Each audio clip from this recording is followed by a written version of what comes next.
बैठक घेऊन ठरवू पाडायचे का निवडून आणायचे काय, ह्या दोघांची आयडिया काय. हे बघा, महायुती महाविकास आघाडी 4-5 जाती जर एकत्र आल्या तर कधी जनतेला भारी भरू शकत नाही. त्या एकट्या मराठ्याला भारी भरू शकत नाही, एकट्या मराठ्याला तर एवढे आले नाही, भारी नाही भरू शकत. फक्त हे आपल्याला येड्यात काढायला लागले गोरगरिबा. फडणवीस साहेब म्हणले होते पहिल्या कॅबिनेटमध्ये धनगरांना आरक्षण देईल, त्याचं काय झालं? त्याचं काय झालं?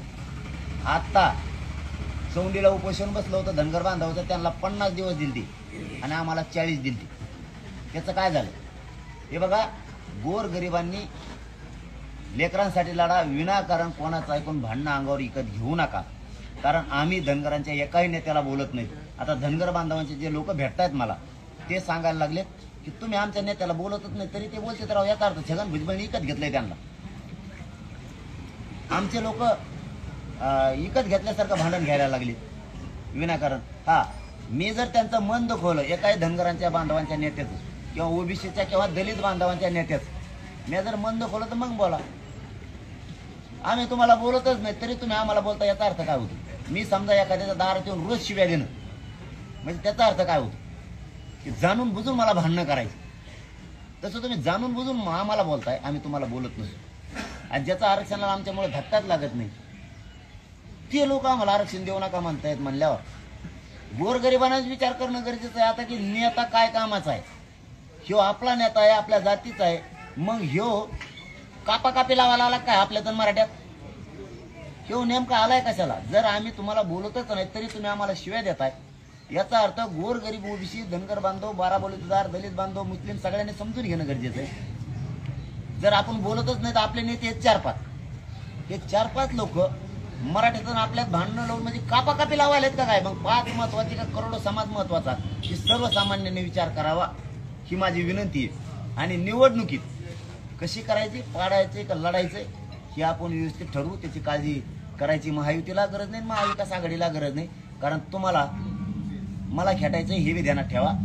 तुम्हाला पुन्हा पुन्हा सांगतो, मला ह्या भानगडीत पडायचं नाही. आता शेवटचं सांगतोय, मला राजकारणात जायचं नाही, माझ्या समाजाला जायचं नाही.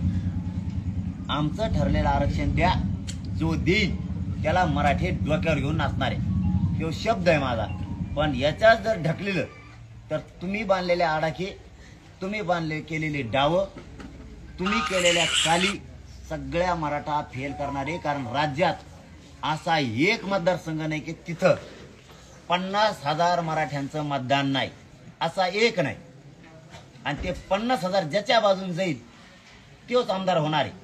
तुम्ही जर आम्हाला असं उघडं पाडलं तर मराठ्यात एकट्यात अशी ताकद आहे की ज्याने उघडं पाडलं त्याचे शीट आम्ही 100% सगळे पाडू शकतो. कारण 50,000चे लीड तोडणं एवढी सोपी गोष्ट नाही. याच्यावर मात्र सरकारनं विचार करणं खूप गरजेचं आहे की प्रत्येक जागेवर लाखापेक्षा कमी नाही, पण आम्ही 50, 40, 50,000च धरले. तुम्हाला पाडायला तेवढं खूप झालं. तुम्ही जर आम्हाला चारही बाजूनं ओबीसीचे नेते हाताखाली धरून घेरलं तर आम्ही आमचं मतदान एका बाजूला जरी फिरवलं तर तुमचे सगळे शीट पडले म्हणून समजा. कारण तुम्ही जसे डाव साधले 10-12 ठिकाणी 10-12 उपाय पर्याय वापरून, तसे आम्ही सुद्धा 15-16 उपाय ठेवलेले आहेत. आणि यातले फक्त 2च मी आता सांगितले. हा, 17 पैकी 2 सांगितले, 15 बाकी आहेत. 15 तुमचं 15 मी टाकलेले डावून उपाय तुमचा दिदाराच केला म्हणून समजा नाही. पचकाच तुमचा सगळा, पचकाच खेळच खलास तुमचा. धन्यवाद. पाटील, 13 तारखेला तुमची मुदत संपली. 13 तारखेच्या नंतर